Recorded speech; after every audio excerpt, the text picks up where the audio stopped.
Hi friends, நம்ம விஜய் மல்லி ஸ்டோரியில் மல்லி எதிர்பார்த்தது நடக்க போகுது அப்படின்னே சொல்லலாம். ஆமாங்க, அவங்க நினச்சது என்ன அப்படின்னா, விஜய் வந்துட்டு இந்த மாதிரி ஆஃபீஸில் ஒர்க் பண்ணுறதுக்கு பதிலாக நல்ல ஆஃபீஸில் ஒர்க் பண்ணணும், அதுவும் லேப்டாப் வச்சுட்டு ஒர்க் பண்ணணும், தென் 4 பேருக்கு சம்பளம் கொடுக்கணும் அப்படின்னு தான் நினச்சிருந்தாங்க. ஸோ அது முதல் படியாக வந்துட்டு நல்ல ஆஃபீஸில் ஒர்க் பண்ணுறதுக்கு அவங்க வந்து முயற்சி பண்ணுறாங்க அப்படின்னே சொல்லலாம். ஸோ அதுக்கு வந்து உறுதுணையாக இருக்காது அவங்க அன்னபூர்ணி அம்மாவனே சொல்லலாம். அவங்க அன்னபூர்ணி பெரியம்மா தான் ஹெல்ப் பண்ணுறாங்க.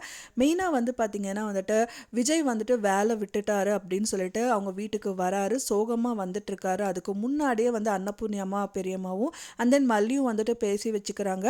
அன்னபூர்ணி பெரியம்மாவுக்கு வந்துட்டு இந்த விஷயம் தெரியாது. பட் ஆனால் வந்துட்டு இந்த ராஜி வந்து சொன்னதெல்லாம் அவங்க கேட்டுடுறாங்க. ஸோ அப்போ வந்துட்டு பார்த்திங்கன்னா ரொம்ப அழுகிற நிலையில் நின்றுட்டு இருக்காங்க. அப்போ தான் அவங்க அன்னபூர்ணி பெரியம்மா ஆறுதல் சொல்கிறாங்க. ஏன் புள்ள அழுகிற அப்படிங்கும்போது அவருக்கு வேலை போயிடுச்சு பெரியம்மா அப்படிங்கிற மாதிரி சொல்கிறாங்க. எதுக்கு அழுகிற, நான் வந்து ஒரு ஆஃபீஸில் வந்து ஒர்க் கொடுக்குறேன், அது வந்து அவர்கிட்ட கொடு, நீ வந்து எதுவுமே நடந்துக்காத மாதிரி காமிச்சிக்காத அப்படிங்கிற மாதிரி சொல்கிறாங்க. ஸோ அதே மாதிரியே அவர் வந்து வேலையை விட்டுட்டு ரொம்ப சோகமாக வராரு. ஃபஸ்ட்டு நீங்கள் வந்துட்டு ரெஃப்ரெஷ் ஆகிட்டு வந்துடுங்க, ரெஃப்ரெஷ் ஆகிட்டு வந்ததுக்கப்புறமா சாப்பிடுங்க, அதுக்கப்புறம் என்ன பேசணுமோ பேசலாம் அப்படிங்கிற மாதிரி வந்து சொல்கிறாங்க. அதே மாதிரியே வந்து பார்த்திங்கன்னா அவங்க வந்துட்டு சாப்பிட்றாங்க அப்படின்னு சொல்லலாம். சாப்பிட்டுட்டு கை கழுவிட்டு வரும்போது, இப்போ கை கழுவிட்டிங்களையா தொடச்சிட்டிங்களையா அதோடு விட்டுருங்க, எல்லாமே தொடச்சிடுங்க அப்படிங்கிற மாதிரி சொல்கிறாங்க. நீங்கள் இப்போ சாப்பிட்டுட்டு கை கழுவுனீங்களா அதை பற்றி நான் பேசலை, நீங்கள் என்ன நான் சொல்கிறது வேறு அப்படிங்கிற மாதிரி சொல்கிறாங்க. அவர் வேலை விட்டதெல்லாம் தெரிஞ்சது தான் சொல்கிறாங்க. அதை பார்த்தோன்னே விஜய்க்கு வந்துட்டு எல்லாமே தெரியுமா உனக்கு எப்படி அப்படிங்கிற மாதிரி கேட்குறாங்க. அதெல்லாம் விடுங்க வாங்க அப்படிங்கிற மாதிரி கூட்டிகிட்டு போகிறாங்க. அது மட்டும் இல்லாமல் வந்தது மட்டும் இல்லாமல் வேலை போயிடுச்சு, என்ன பண்ணுறது எது பண்ணுறது அப்படின்னு சொல்லிட்டு அவர் ரொம்ப புலம்பிட்டு இருக்காரு அப்படின்னே சொல்லலாம்.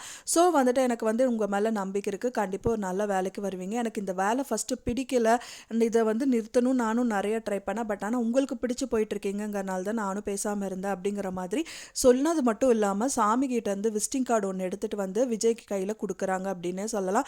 என்ன மல்லி அப்படின்னு கேட்குறாங்க. இந்த விசிட்டிங் கார்டு பிடிங்க, இங்கே ஒரு ஜாப் இருக்குது உங்களுக்கு, அது அன்னபூர்ணி அம்மா வந்து ரெக்கமெண்ட் பண்ணியிருக்காங்க, நீங்கள் போய் பாருங்கள் அப்படிங்கிற மாதிரி சொல்கிறாங்க. ரொம்ப நாளாகவே அவங்க வந்து உங்ககிட்ட கொடுக்கணும்னு நினச்சிட்டு இருந்தாங்க, ஆனால் நீங்கள் தான் இந்த வேலைக்கு போயிட்டுருக்கீங்க அப்படிங்கிறதுனால எப்படி அவங்களோட தயவில் நீங்கள் எப்படி போகிறது நீங்கள் ஃபீல் பண்ணுவீங்கிறக்காக கொடுக்காம இருந்தேன் அப்படிங்கிற மாதிரி சொல்கிறாங்க. அப்படியெல்லாம் இல்லை மல்லி, நீ என்ன பண்ணாலும் நான் ஏற்றுப்பேன் அப்படிங்கிற மாதிரி விஜய் சொல்கிறாரு. ஸோ இன்னியும் வந்துட்டு பார்த்தீங்கன்னா இந்த வேலை எனக்கு பிடிக்காதனால இப்போ நல்ல ஆஃபீஸ் வேலையாக நீங்கள் போனால் நல்லாயிருக்கும் அப்படிங்கிற மாதிரி அவரோட மனசையும் தேர்த்தி அந்த விசிட்டிங் கார்டு கொடுத்துட்டு சென்ட் பண்ணுறதுக்கு அது கொடுக்குறாங்க அப்படின்னே சொல்லலாம். விஜய் என்ன சொல்கிறாரு அப்படின்னா வந்துட்டு எனக்கு அம்மாவோட பாசம்தான் இல்லை, அட்லீஸ்ட் அக்காவாவது அம்மாவாக இருப்பாங்க அப்படிங்கிற மாதிரி ரொம்ப ஃபீல் பண்ணுறாங்க. ஆனால் வந்துட்டு அவங்களும் இந்த மாதிரி பண்ணதே என்னால் ஏற்றுக்கவே முடியல மல்லி, ஆனால் வந்து நீ எனக்கு ஒரு நல்ல ஃப்ரெண்டாகவும் சரி, ஒரு நல்ல வந்துட்டு ஒரு நல்ல கைட் பண்ணுற செய்கிற அப்படின்னு சொல்லிட்டு ரொம்பவே ஆறுதலாக இருக்குது அப்படிங்கிற மாதிரி பேசுகிறாரு.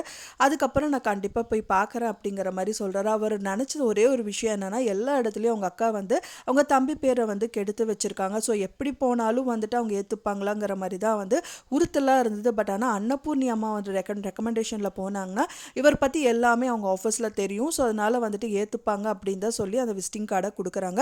கூடி விரைவிலே வந்துட்டு விஜய் அந்த ஆஃபீஸ்க்கு வேலைக்கு போவார் அப்படின்னு தான் எதிர்பார்க்கப்படுது. மல்லி நினச்சது நடந்துருச்சு அப்படின்னே சொல்லலாம். இனியாவது அவங்க லைஃப் வந்து நல்லாயிருக்கும் அப்படின்னு எதிர்பார்க்கலாம். ஸோ நீங்கள் என்ன நினைக்கிறீங்க அப்படின்னு சொல்லிட்டு உங்களோட கருத்துக்களை மறக்காமல் எனக்கு ஷேர் பண்ணுங்கள். நான் சொன்ன தகவல் உங்களுக்கு பிடிச்சிருக்கும்னு எனக்கு ரெஃபரன்ஸ் பிடிச்சிருந்தால் மறக்காமல் லைக் பண்ணுங்கள், ஷேர் பண்ணுங்கள், கமெண்ட் பண்ணுங்கள், சப்ஸ்கிரைப் பண்ணுங்கள். மேலும் இன்னொரு மல்லி சீரியல் அப்டேட்டோட நெக்ஸ்ட் மீட் பண்ணலாம். தேங்க்ஸ் ஃபார் வாட்சிங் மை வீடியோ ஃப்ரெண்ட்ஸ். நெக்ஸ்ட் வீடியோவில் பார்க்கலாம்.